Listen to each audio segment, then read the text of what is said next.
Hey, very good morning to all of you. How's the जोश? Fantastic. क्या चल रहा है? पढ़ाई? ओके, मैं आज कुछ स्पेशल ऑप्टिकल आइसोमेरिज्म की बात करूंगा जिस पे क्वेश्चन रेयरली आस्क्ड है, मतलब 10-20 साल में शायद एक बार पूछ लिया जाए। जैसे कि मान लीजिए हमारे पास हम हमेशा करते क्या हैं, कायरल कार्बन खोजते हैं, कायरलिटी खोजते हैं।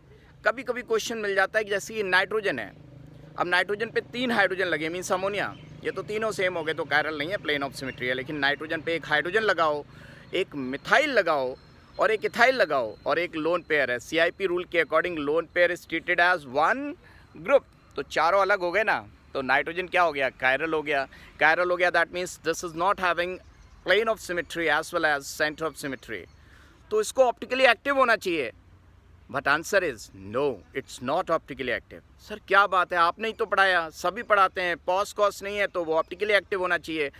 मुद्दा इस बात का है कि कॉन्फ़िगरेशनल आइसोमर वो होते हैं जिनको रूम टेम्परेचर पे एक दूसरे में कन्वर्ट ना किया जा सके, लेकिन ये फ्लिपिंग शो करता है, अम्ब्रेला इन्वर्जन शो करता है, यानी कि कन्वर्ट हो जाता है अपने दूसरे फॉर्म में। मीन्स जो इसका डेक्स्ट्रो फॉर्म होगा वो लिवो फॉर्म में इंटर कन्वर्टिबल है at room temperature, so you can't separate dextro and laevo in yes their individual form. इस बात के लिए एक सेंटेंस है केमिस्ट्री में, they can't get resolve, resolvable नहीं है। दैट मीन्स इनकी ऑप्टिकल आइसोमेरिज्म नहीं बोलेंगे, कॉन्फिगरेशनल आइसोमर्स नहीं है, तो what the word we are going to use, they are conformational isomers. लेकिन आप जानते हैं कन्फर्मेशनल आइसोमेरिज्म में इलेक्ट्रॉन्स बढ़ा दें, वैलेंसी बढ़ा दें, वेट बढ़ा दें, तो फिर वो नहीं रोटेट कर पाएंगे। मान लो नाइट्रोजन पे 3 फिनाइल लगा दूं, फिनाइल में मान लो एक पे टॉलिन लगा दूं, एक में इथाइल लगा दूं, बेंजीन पे कुछ और लगा दूं, मतलब तीनों डिफरेंट कर दूं और लोन पेयर तो डिफरेंट है ही, तो yes they can't do umbrella inversion, they can't do umbrella inversion, तो वो ऑप्टिकली एक्टिव हो जाएगा। Yes, dextro form won't be able to convert into laevo form. तो अब हम बोलेंगे yes this compound is optically active because it cannot do umbrella inversion. अब umbrella inversion करते समय जो पिरामिडल शेप है, sp3 हाइब्रिडाइजेशन है, लोन पेयर का हाइब्रिडाइजेशन टूट जाता है और वो sp2 हाइब्रिडाइज हो जाता है, यानी कि ये मान लीजिए अमोनिया है पिरामिडल और ये अमोनिया है पिरामिडल, यहाँ से ऊपर जाएगा, वो हाईली अनस्टेबल स्टेट होगी उसकी, sp2 हाइब्रिडाइज, वहाँ पे उसको प्लेनर बनना पड़ेगा। दैट मीन्स लोन पेयर से ये लोग कहेंगे ए चल बाहर निकल, अपने हाइब्रिडाइजेशन को तोड़ दे। ऐसे ही अगर कार्बन पे नेगेटिव चार्ज है स्टूडेंट्स, क्या है, कार्बन पे नेगेटिव चार्ज है और 3 डिफरेंट ग्रुप लगे हुए हैं, तो ऐसा कार्बन भी अमोनिया की तरह हो गया पिरामिडल इन शेप, वो भी ऑप्टिकली एक्टिव होगा क्योंकि इसमें पॉस कॉस नहीं होगा। और बड़े हैवी ग्रुप लगा दें तो वो भी अम्ब्रेला इन्वर्जन नहीं कर पाएगा, and this is also going to be optically active. तो अम्ब्रेला इन्वर्जन से होता क्या, फॉर एग्जांपल अगर हमारे पास एक कंपाउंड है जैसे अमोनिया टाइप है और वो अम्ब्रेला इन्वर्जन कर रहा है, इसका मतलब उसका लोन पेयर नाइट्रोजन कलाबाजी कर रहा है, जस्ट लाइक जैकी चैन, नाइट्रोजन मूव कर रहा है तो लोन पेयर भी मूव कर रहा है, लोन पेयर मूव कर रहा है तो प्रोटॉन उस पर ईजिली अटैक नहीं कर पाएगा। और दूसरा कंपाउंड ऐसा हो बाईसाइक्लो में लगा हो, ब्रिज बाईसाइक्लो, यानी कि नाइट्रोजन ब्रिज हेड कार्बन पे लगाओ और वो कलाबाजी नहीं कर पाएगा, यानी कि that cannot do amine inversion और फ्लिपिंग और कन्फर्मेशनल आइसोमेरिज्म। क्यों? क्योंकि अगर वो ऐसा करता है तो उसे प्लेनर होना पड़ेगा। क्या होना पड़ेगा? प्लेनर होना पड़ेगा, और प्लेनर होने के लिए वो ब्रैडिट्स रूल को वायलेट करेगा, and that cannot violate Bredt's rule. क्यों? प्लेनर हो नहीं सकता। तो किसी को भी sp3 हाइब्रिडाइज से दूसरे sp3 हाइब्रिडाइज स्टेट में जाने के लिए it has to be planar, और प्लेनर नहीं हो सकता because it will violate Bredt's rule, और ब्रैडिट्स रूल वायलेट नहीं होगा तो that nitrogen has fix position और उसका लोन पेयर भी फिक्स होगा, तो that is going to become more basic as compare to the one who is doing umbrella inversion. So all these things are hi fi things, generally पूछे नहीं जाते हैं, but yes कभी कोई बहुत टफ क्वेश्चन आ जाए तो ऑप्शन बेस्ड होते हैं, you can do them. Conformational isomerism and configurational isomerism में डिफरेंस ही यही है स्टूडेंट्स।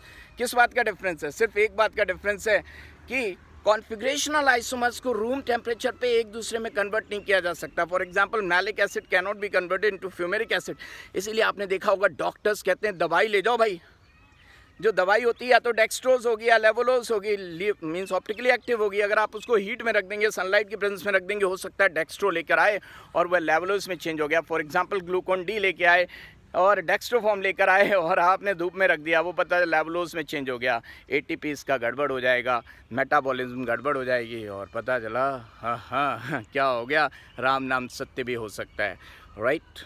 तो दवाइयों में भी कई चीज़ें ऑप्टिकली एक्टिव होती हैं और ऑप्टिकली एक्टिव हैं तो या तो वो डेक्स्ट्रोज होगी या लेवलोज होगी, तो उनको हमें धूप से, सनलाइट से, केमिकल से दूर रखना होता है जिससे कि उनकी फॉर्म चेंज ना हो। What I said, they are not interconvertible at room temperature, but आप टेम्परेचर बढ़ाओगे, हीट मिल जाएगी, they can get converted. Are you getting my point?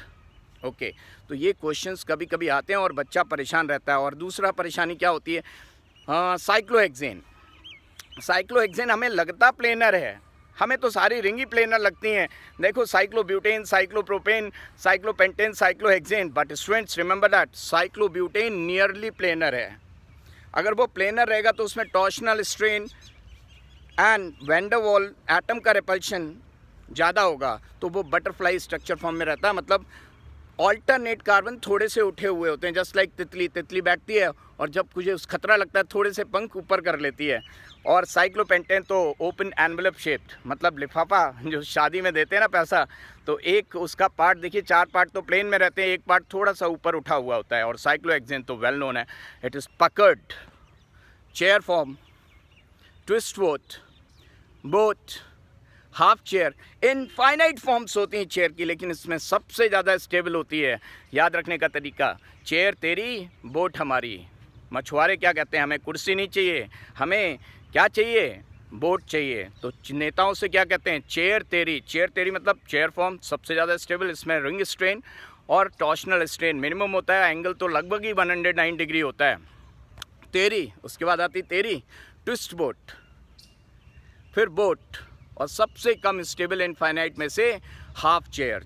Chair तेरी बोट हमारी, half chair is the least stable and chair form is being the most stable. इसमें भी कई बार क्या आता है कि एल्काइल ग्रुप कहाँ लगा होना चाहिए, एक्सियल पोजीशन, इक्वेटोरियल। अगर 2 एल्काइल ग्रुप लगे 1,3 पोजीशन पे तो इसमें बोलते हैं 1,3 डायएक्सियल रिपल्शन। क्यों, जो एल्काइल ग्रुप एक्सियल पोजीशन पे लगा उसकी रिस्पेक्ट में जो 3rd पोजीशन होगा, अगर मान लो वहाँ एल्काइल ग्रुप ना लगा हो तो हाइड्रोजन तो लगे ही होंगे, हाइड्रोजन के कारण रिपल्शन होता है। और एक ऐसा रिपल्शन 1,3 डायएक्सियल रिपल्शन उसकी एनर्जी को इंक्रीज कर देता बाई 0.9 किलो कैलोरी पर मोल। और होते ऐसे 2 हैं क्योंकि 1,3 दोनों साइड से आएगा इक्वल पोजीशन पे, तो एक एल्काइल ग्रुप के कारण 2 1,3 डायएक्सियल रिपल्सिव फोर्सेस होते हैं, उनके कारण एनर्जी जो एक्सियल वाला एल्काइल होता है उसकी एनर्जी बढ़ जाती है 1.8 किलो कैलोरी पर मोल एज कम्पेयर टू इक्वेटोरियल। तो वो इक्वेटोरियल फॉर्म में रहना पसंद करता है। लेकिन यहीं पर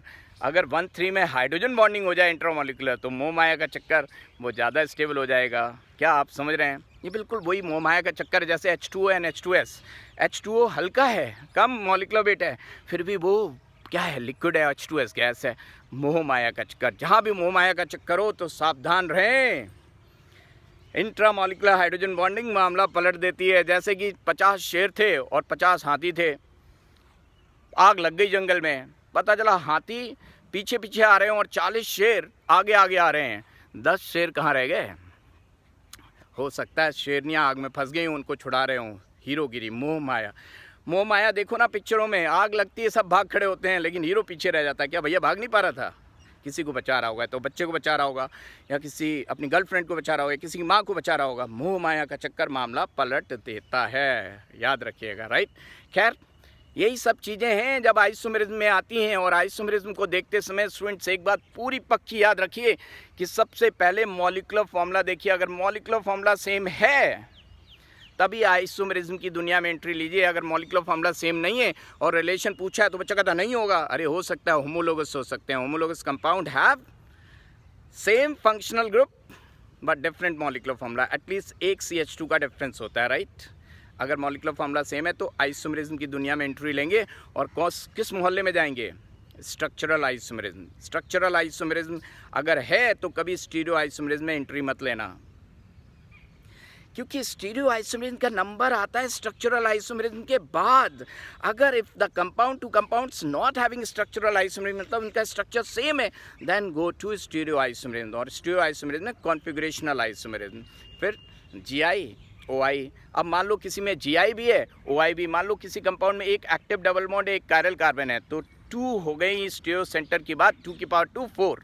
सर समझाओ ना।